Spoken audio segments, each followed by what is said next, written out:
जय हिंद दोस्तों, आज से हम लोग क्लास 12th के फिजिक्स का एक नया चैप्टर स्टार्ट कर रहे हैं जिसका नाम है इलेक्ट्रोस्टैटिक पोटेंशियल एंड कैपेसिटेंस।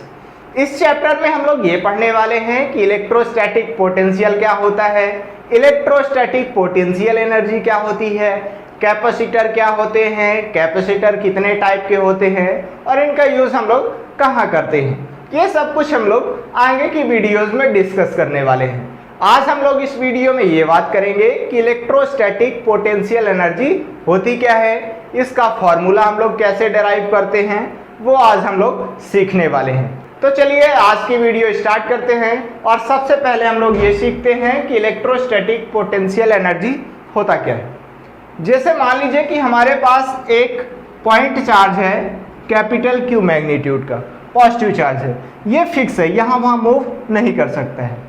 अब हमारे पास एक पॉइंट चार्ज और है प्लस का स्मॉल क्यू मैग्नीट्यूड का, उसको हम लोग यहाँ पे ले आके रख दे रहे हैं, प्लस क्यू मैग्नीट्यूड का है। जैसे ही हम लोग इस चार्ज को यहाँ पे छोड़ेंगे तो ये वाला चार्ज इस डायरेक्शन में मोशन करने लगेगा। क्यों? क्योंकि ये वाला चार्ज इस पे फोर्स लगा रहा है और उसी फोर्स के कारण ये वाला चार्ज इस डायरेक्शन में मोशन करने लगेगा। चूंकि ये वाला चार्ज इस वाले चार्ज पे हमेशा फोर्स लगाता रहेगा, जब ये वाला चार्ज यहाँ पे पहुँच जाएगा तब भी ये वाला चार्ज इस पे फोर्स लगाएगा, जब ये यहाँ से यहाँ पहुँच जाएगा तब भी फोर्स लगाएगा। हालांकि फोर्स का मैग्नीट्यूड तो कम होगा लेकिन फोर्स तो लग रहा है। कंटिन्यूअस फोर्स लगने के कारण इस चार्ज की वेलोसिटी धीरे धीरे इंक्रीज करती जाएगी, बढ़ती जाएगी। तो इसके ये मोशन में है तो इसके पास कौन सी एनर्जी है? काइनेटिक एनर्जी है। और वेलोसिटी बढ़ रही है, वेलोसिटी बढ़ने का मतलब यह है कि इसकी काइनेटिक एनर्जी भी धीरे धीरे इंक्रीज कर रही है।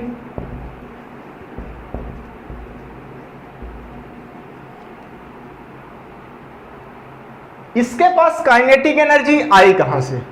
भाई जैसे ही हम लोग इसको यहां पे छोड़ देते हैं तो ये मोशन में आ जाता है, काइनेटिक एनर्जी आ जाती है।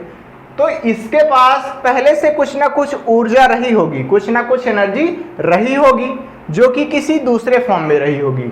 सिर्फ और सिर्फ इसका फॉर्म अब चेंज हो रहा है। वो जो एनर्जी थी अब काइनेटिक एनर्जी में चेंज हो रही है इसे छोड़ देने के बाद। तो सवाल ये उठता है कि जब हम लोग इस चार्ज को यहाँ पे रख रहे हैं तो इसके पास कौन सी एनर्जी थी और उस एनर्जी की वैल्यू कितनी थी। ये जो एनर्जी रहती है इसको यहाँ पे रखने पे, उसी को हम लोग आगे चल के नाम देने वाले हैं इलेक्ट्रोस्टैटिक पोटेंशियल एनर्जी। तो अभी हम लोग ये बात करेंगे कि जब चार्ज को यहाँ पे ले जाके रखा जाता है तो इसके पास एनर्जी कहाँ से आ जाती है। तो ये एनर्जी समझाने के लिए मैं आपको एक छोटा सा एग्जाम्पल समझाता हूँ। जैसे मान लीजिए कि ये एक दीवार है और ये एक सरफेस है।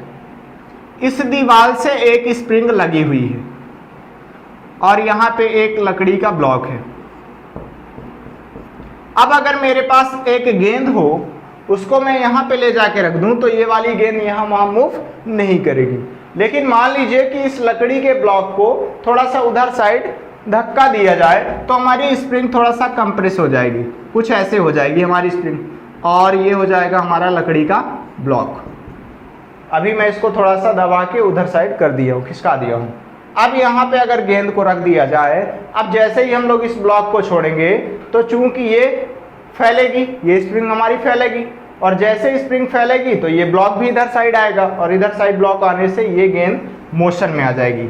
और जैसे ही गेंद मोशन में आएगी मतलब इसके पास कौन सी एनर्जी आ गई? Kinetic energy. ये काइनेटिक एनर्जी कहाँ से आई इसके पास? ये काइनेटिक एनर्जी इस गेंद के पास तब आती है जब ये स्प्रिंग धक्का लगाती है इसको। मतलब स्प्रिंग की जो ऊर्जा रही होगी, स्प्रिंग की टोटल एनर्जी इस गेंद के पास आ जाती है। इस स्प्रिंग की एनर्जी को हम लोग बोल रहे हैं पोटेंशियल एनर्जी। और ये एनर्जी कहाँ से आई? पोटेंशियल एनर्जी इस स्प्रिंग में कैसे आ जाती है? तो देखिए कि नॉर्मल पोजीशन ये थी स्प्रिंग की। जब हम लोग इस लकड़ी के ब्लॉक को थोड़ा सा उधर साइड खिसकाते हैं तो हमें कुछ ना कुछ वर्क करना पड़ता है और वही वर्क इस स्प्रिंग में स्टोर हो जाता है। उस वर्क का फॉर्म बदल जाता है। अब वो वर्क पोटेंशियल एनर्जी के रूप में स्टोर हो जाता है। ये आ गई इसके पास पोटेंशियल एनर्जी। ये पूरी की पूरी पोटेंशियल एनर्जी इस गेंद को मिल जाती है और गेंद की पोटेंशियल एनर्जी धीरे धीरे किस में कन्वर्ट हो जाती है, काइनेटिक एनर्जी में। तो पोटेंशियल एनर्जी हम लोग कैसे निकालेंगे, पहले ये देखेंगे कि नॉर्मल पोजीशन कहाँ पे थी, जबकि इस पे फोर्स, कोई भी फोर्स नहीं लग रहा था। अब हम लोग इसको यहाँ से यहाँ तक लेके गए हैं। मान लीजिए कि x डिस्टेंस हमने डिस्प्लेस किया है, तो उस x डिस्टेंस को डिस्प्लेस करने में हमें कितना वर्क करना पड़ा है, अगर वो निकाल लें तो पता चल जाएगा कि इस स्प्रिंग में कितनी एनर्जी स्टोर होगी। और वही पूरी की पूरी स्प्रिंग की एनर्जी ही तो इस बॉल की एनर्जी बोल रहे हैं हम लोग। तो अगर हमें इस बॉल की एनर्जी पता करनी है कि इस बॉल की पोटेंशियल एनर्जी कितनी है, तो पहले हमें वर्क निकालना पड़ेगा। कहाँ से, जबकि कोई भी फोर्स नहीं लग रहा था इस गेंद पे, उस कंडीशन से x डिस्टेंस तक डिस्प्लेस करने में जितना वर्क करना पड़ा है, अगर वो निकाल ले तो वही कहला जाएगी पोटेंशियल एनर्जी। वही होता है यहाँ पे। देखिए जैसे यहाँ पे ये प्लस का क्यू मैग्नीट्यूड का चार्ज रखा हुआ है, इसको हम लोग कहाँ से लेके आ रहे हैं, इस पे कब फोर्स नहीं लगेगा, जब ये वाला चार्ज इनफाइनाइट पे रहा होगा। ये मान लीजिए कि ये इनफाइनाइट है, जब यहाँ पे चार्ज रहा होगा ये प्लस क्यू मैग्नीट्यूड का, तो ये वाला चार्ज इस पे कोई भी फोर्स नहीं लगा रहा होगा। अब हम लोग अगर इस चार्ज को यहाँ से यहाँ तक लेके आए तो हमें कुछ ना कुछ वर्क करना पड़ेगा। क्यों वर्क करना पड़ेगा, जैसे मान लीजिए कि इस चार्ज को हमने यहाँ तक ला लिया है, इस कंडीशन पे ला लिए हैं ए पॉइंट पे, तो देखिए इस पे कौन सा फोर्स लगेगा, तो ये वाला चार्ज इस पे फोर्स लगाएगा इस डायरेक्शन में, Fe फोर्स, इलेक्ट्रोस्टैटिक फोर्स लगेगा। अब हम लोग इस चार्ज को उस डायरेक्शन में लेके जा रहे हैं, तो हमें कुछ ना कुछ वर्क करना पड़ता है। जब हम लोग इस चार्ज को यहाँ से यहाँ तक लेके आएंगे तो जितना हमें वर्क करना पड़ेगा, यही वर्क इस चार्ज में स्टोर हो जाने वाला है। और जो वर्क हम लोग करेंगे इसमें स्टोर हो जाएगा, और उस एनर्जी को हम लोग नाम दे देंगे इलेक्ट्रोस्टैटिक पोटेंशियल एनर्जी। शॉर्टकट में हम लोग पोटेंशियल एनर्जी बस बोला करते हैं। इस चार्ज को इनफाइनाइट से इस पॉइंट तक लाने में हमें जितना वर्क करना पड़ेगा, वही एनर्जी इसमें स्टोर हो जाती है। किस फॉर्म में, पोटेंशियल एनर्जी के फॉर्म में। अब जैसे ही हम लोग इसको यहाँ से छोड़ देंगे तो फिर से ये मोशन में आ जाएगा, तो इसकी पोटेंशियल एनर्जी ही कन्वर्ट हो जाती है किसमें, पोटेंशियल एनर्जी कन्वर्ट हो जाएगी हीट एनर्जी, उसमें काइनेटिक एनर्जी में। ये वाली एनर्जी कन्वर्ट होगी फिर काइनेटिक एनर्जी में। तो अगर हमें यहाँ पे ये पता करना है कि इस कंडीशन पे इस पे कितनी पोटेंशियल एनर्जी रहेगी, तो हम करेंगे क्या, यहाँ से यहाँ तक लाने में हमें कितना वर्क करना पड़ा है वो निकाल लेंगे, तो पता चल जाएगा कि इस कंडीशन में यहाँ पे इस प्लस क्यू चार्ज पे कितनी पोटेंशियल एनर्जी है।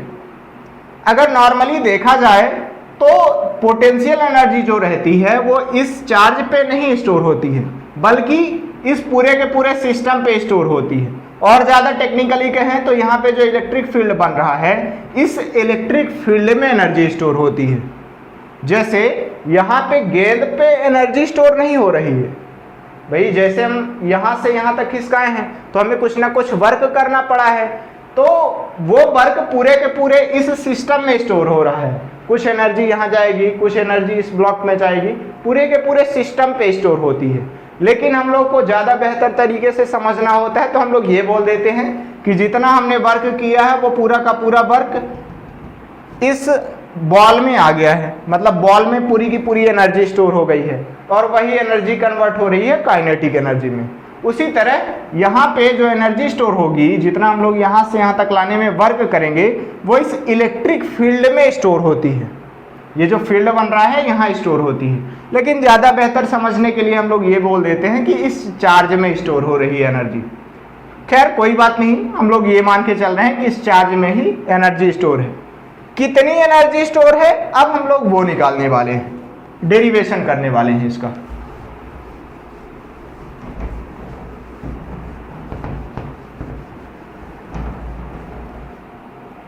चलिए, यहाँ पे एक चार्ज रखा हुआ है कैपिटल क्यू मैग्नीट्यूड का। हमारे पास एक चार्ज है प्लस का क्यू मैग्नीट्यूड का, ये इनफाइनाइट डिस्टेंस दूर है, हमें इसको यहाँ से यहाँ तक लाना है। मान लीजिए कि r डिस्टेंस दूर तक लाना है, इस चार्ज से r डिस्टेंस दूर p पॉइंट तक लाना है। तो हम करेंगे क्या, चूंकि फोर्स कांस्टेंट तो नहीं है कि हम लोग वर्क निकालना है तो इनफाइनाइट से वहाँ तक लेके जाना है, तो वर्क इंटू डिस्प्लेसमेंट कर दें, वर्क इक्वल टू क्या कर दें, फोर्स इंटू डिस्प्लेसमेंट कर दें। ऐसा बिल्कुल भी नहीं कर सकते।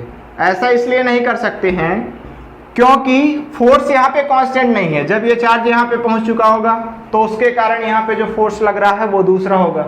जब ये चार्ज यहाँ से यहाँ पहुँच चुका होगा तो इस कंडीशन में फोर्स दूसरा होगा।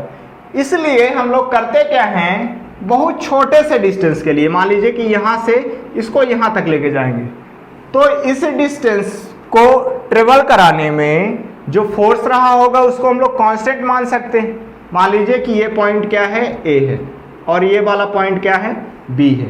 ए से बी तक ले जाने में हमने कितना डिस्प्लेस किया है, इस चार्ज को dx डिस्प्लेस किया है, और यहाँ से ए पॉइंट तक की डिस्टेंस है हमारी x। हम लोग करते क्या हैं कि प्लस क्यू चार्ज को ए पॉइंट से बी पॉइंट तक ले जाने में कितना वर्क करना पड़े वो निकाल लेते हैं।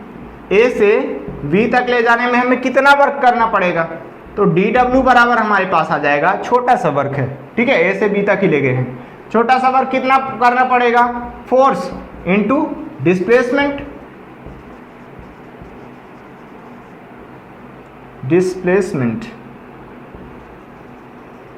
अब देखिए फोर्स कितना लगाएंगे हम लोग, तो फोर्स ठीक उतना ही लगा रहे हैं हम लोग जितना कि इलेक्ट्रिक फील्ड के कारण लग रहा है फोर्स।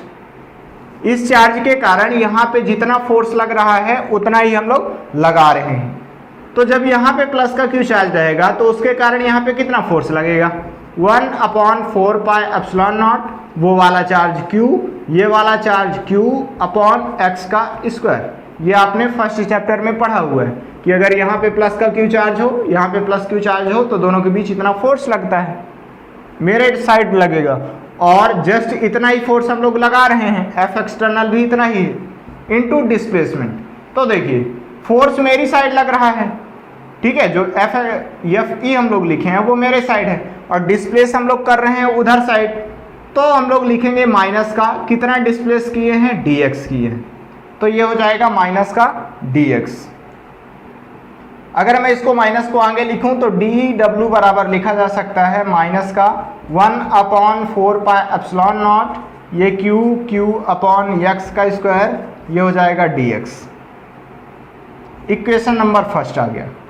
ए पॉइंट से बी पॉइंट तक ले जाने में हमें कितना वर्क करना पड़ेगा वो यहाँ से पता चल जाता है। अब हम लोग करेंगे क्या, इसी चार्ज को इनफाइनाइट से यहाँ तक ले आने में कितना वर्क करना पड़ा है वो निकालेंगे, और वही टोटल कहला जाएगी एनर्जी। तो अब हम लोग करेंगे क्या, इस dw का इंटीग्रेशन कर देंगे, कहाँ से कहाँ तक, इनफाइनाइट से r डिस्टेंस तक। इससे r डिस्टेंस दूर तक ला रहे हैं तो ये इनफाइनाइट से r डिस्टेंस तक कर देंगे, तो हमें पता चल जाएगा कि टोटल वर्क हमने कितना किया है यहाँ से वहाँ तक ले जाने में।